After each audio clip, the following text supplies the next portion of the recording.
everyone, we are Group 2 from ST12A1 General Biology 1. We're here to react on a video about cell structures and functions. But before that, let me introduce my group members. First, Ms. Ishe May Alipin, Ms. Erica Bihag, Ms. Jessa Agosto, and yours truly, Selex Sidron. By the way, this video is by Mamono Rashid. So, let's start. The term biotechnology refers to the use of living organisms to modify human health and the environment. Throughout history, we have learned a great deal about the different organisms that our ancestors used so effectively.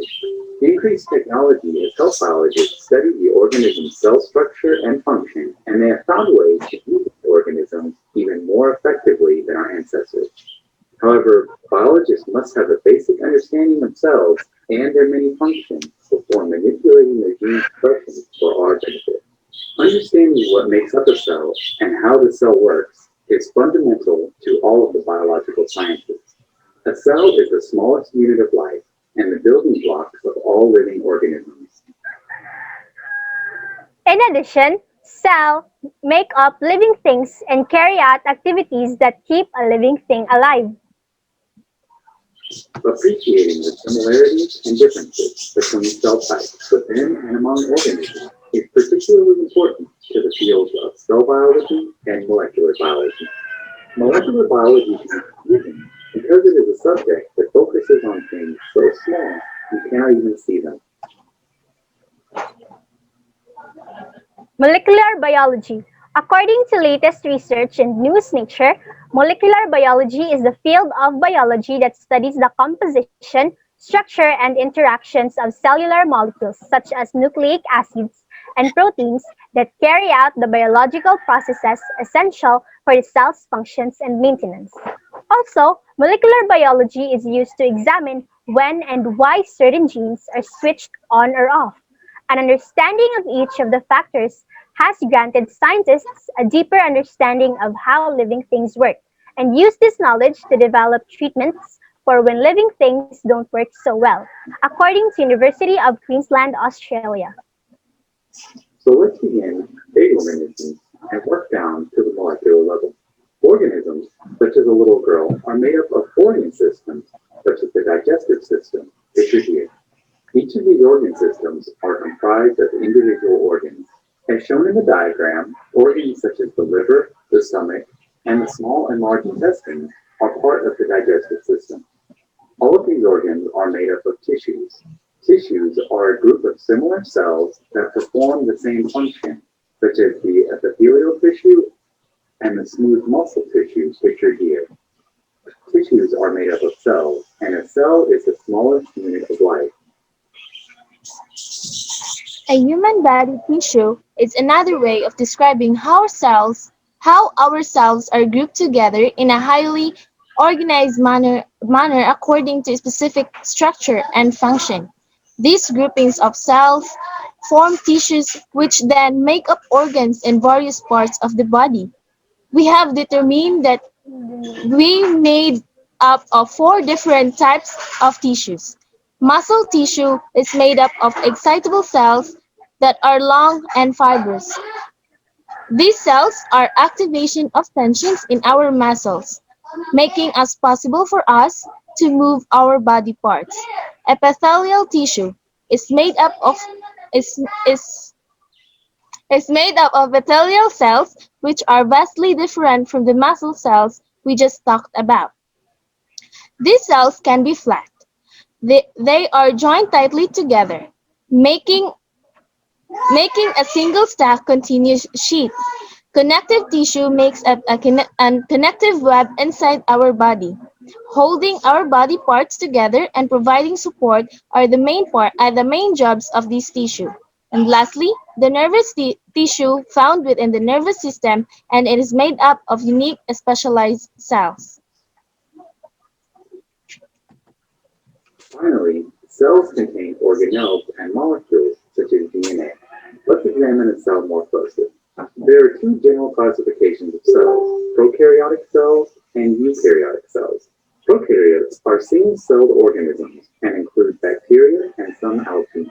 On the other hand, eukaryotic cells up more complex organisms like plants and animals. Prokaryotic cells lack a membrane-bound nucleus, so the DNA, which is usually a single circular molecule, works in the cytoplasm of the cell. Eukaryotic cells contain a membrane-bound nucleus that holds all of the DNA in one part of the cell, as well as many other organelles. Now let's look at the functions of each organelle in a eukaryotic cell.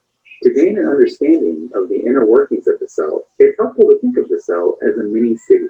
Just like in a city, a cell is made up of many parts that have their own functions. In the cell, these parts are called organelles, which are explained next. A plasma cell membrane is made up of a phospholipid bilayer. The bilayer surrounds the cell, protecting it, and functions as a gate that allows molecules into and out of the cell.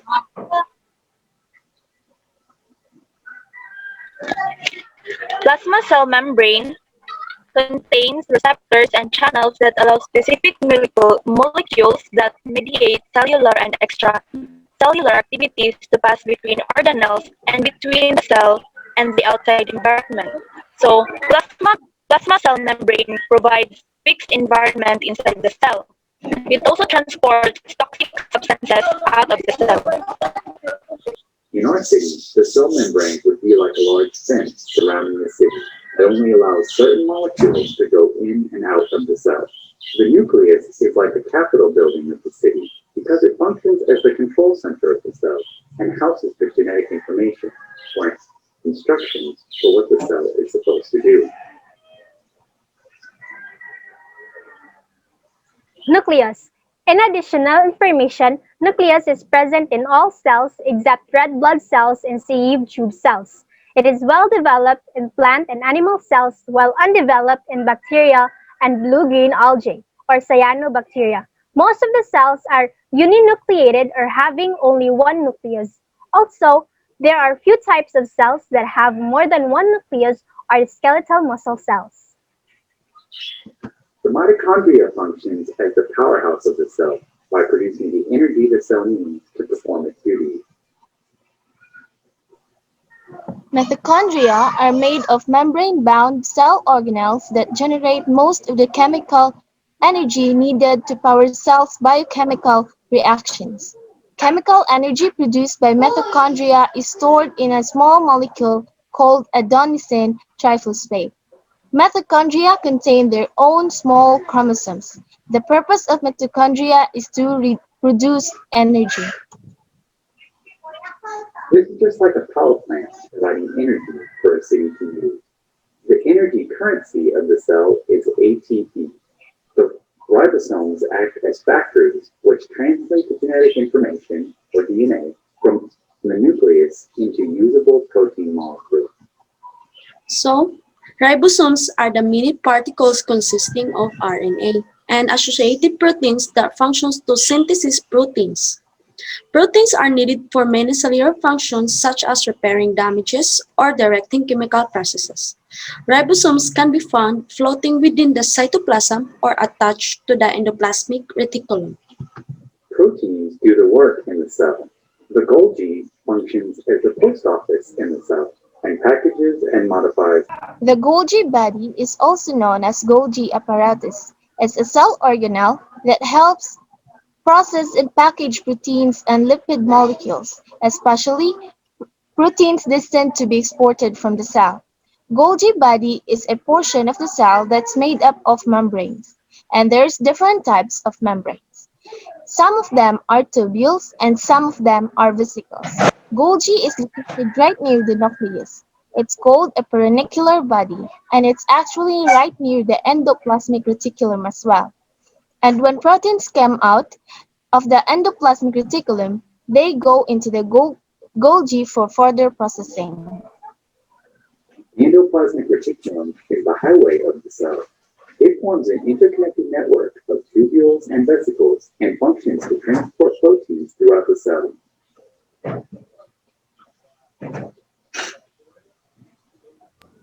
So, I know you guys are wondering what is the difference between rough ER and smooth ER. So, rough ER has ribosomes attached to it while smooth ER doesn't have any. It is called rough ER because of the ribosomes attached to it making its appearance rough. So the function of rough ER is to synthesize protein, while smooth ER synthesizes of lipids including cholesterol, which is used for production of new cellular membrane, and also it contributes to the detoxification of drugs and harmful chemicals. So those protein-containing vesicles would be like the trucks on the highways of our cities. Many of the protein-producing ribosomes are located on the endoplasmic reticulum. The lysosome is the trash man of the cell because it digests excess or worn-out organelles and proteins. So, a lysosome is a membrane-bound cell organelle that contains digested enzymes. Lysosomes are involved with various cell processes. They break down excess or worn-out cell parts. They may use to destroy invading viruses and bacteria. By breaking them down and removing them. There are actually two types of eukaryotic cells, animal cells and plant cells. Both types of cells are very similar, but there are three distinct differences. First, plant cells have a cell wall surrounding the plasma cell membrane. Animal cells just have a cell membrane. Secondly, there is often just one large central vacuole found in plant cells, whereas So, the vacuole are membrane-bound sacs within the cytoplasm of a cell. In several different ways, in mature plant cells, vacuoles tend to be very large and extremely important in providing structural support, as well as serving functions such as storage, disposal, protection, and growth. the final difference is plant cells have an additional organelle called the chloroplast. The chloroplast is the site of photosynthesis. Chloroplast. Chloroplasts also provide diverse metabolic activities for plant cells. Synthesis is the process of capturing sunlight, synthesizing glucose and oxygen from carbon dioxide and water. Photosynthesis is one of the most important biochemical pathways, since nearly all life on Earth depends on photosynthesis as a source of energy. Animals metabolize the glucose from the plant source to produce ATP, the energy currency of the cell. Recall that all organisms need energy to do cellular processes. Do you remember which organelle is the powerhouse that generates ATP energy? That's right, it's the mitochondria. Many different types of plant and animal cells are grown and studied in biotechnology labs. Cells can be manipulated by pharmaceutical companies to produce proteins to treat diseases such as diabetes and anemia.